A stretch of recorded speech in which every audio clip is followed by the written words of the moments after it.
अरे बहू। जी माँ जी, तुम अभी तक सोई नहीं बेटा? आपके 12 बज रहे हैं। इतनी रात को तुम यहाँ क्या कर रही हो?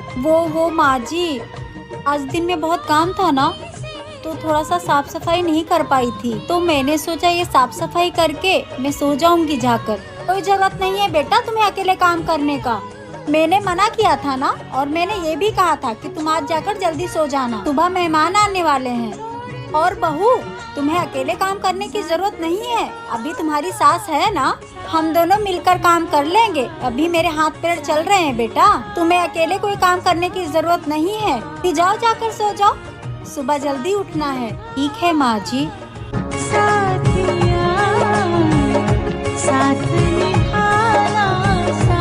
बिटिया, दवा खत्म हो गई है, कुछ पैसे भिजवा दो। माँ, मेरे पास तो एक भी पैसे नहीं होते हैं, और इनसे मांगू तो ये भी मना कर देते हैं, और मैं माँ जी से पैसे कैसे मांगू? बिटिया देख लो अगर कहीं से इंतजाम हो जाए तो, क्योंकि बहुत जरूरत है बेटा। ठीक है माँ, मैं देखती हूँ।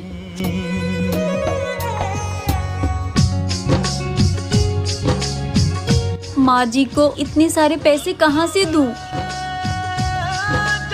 बहू, यहाँ आना बेटा। जी माँ जी, आई।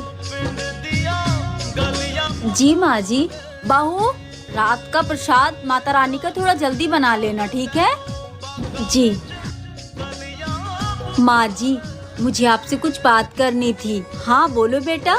वो मेरी माँ का फोन आया था, उन्हें कुछ पैसों की जरूरत है, अगर आप कहें तो। आपको तो पता है ना माँ जी,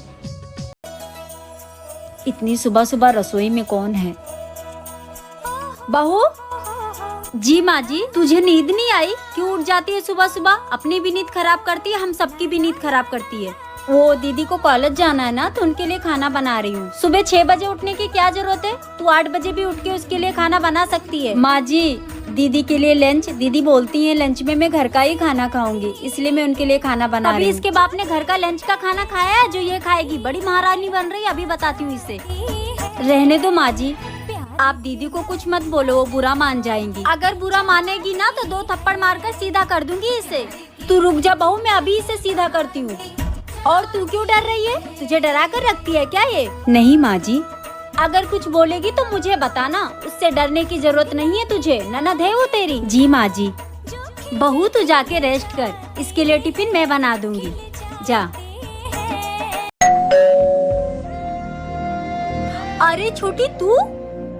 हाँ भाभी। ऐसी हालत में? आजा अंदर आजा। क्या हुआ छोटी, तू इतना रो क्यों रही है? उन लोगों ने तुझे फिर मारा? हाँ भाभी। भाभी भैया कहाँ है? छोटी, तुम्हारे भैया और माँ जी तो घर पे नहीं है, उन लोगों ने मुझे घर से निकाल दिया।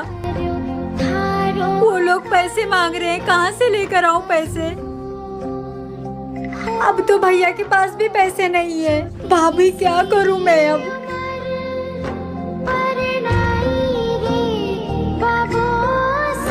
आप सबको क्या लगता है, भाभी अपनी ननद की मदद करेगी? कमेंट में अपनी राय जरूर बताएं। भाभी, रोज रोज का क्या नाटक लगा रखा है आपने? कुछ दिन से आप कुछ ज्यादा ही बदतमीज होती जा रही हैं। आखिर में क्या सिखा कर भेजा है आपके माँ बाप ने? क्या सीख कर आई हो आप ससुराल में? बदतमीजी करना? हाँ छोटी, क्यों नहीं, सही कह रही हो तुम। गुस्से के भी कई रूप होते हैं। अगर ससुराल में बेटा गुस्सा हो जाए तो जाने दो, इसका स्वभाव ही ऐसा है। और अगर बेटी गुस्सा हो जाए, जाने दो, दिल की बुरी नहीं है। लेकिन अगर वहाँ बहू कुछ बोल दे तो ये सुनना पड़ता है। इसके माँ बाप ने कुछ नहीं सिखाया है, इसका खानदान अच्छा नहीं है, इसकी माँ ने इसको अच्छी परवरिश नहीं दी। क्या सिखाकर भेजा है मैके से ससुराल? ये सब सुनने के लिए मिलता है हम बहुओं को।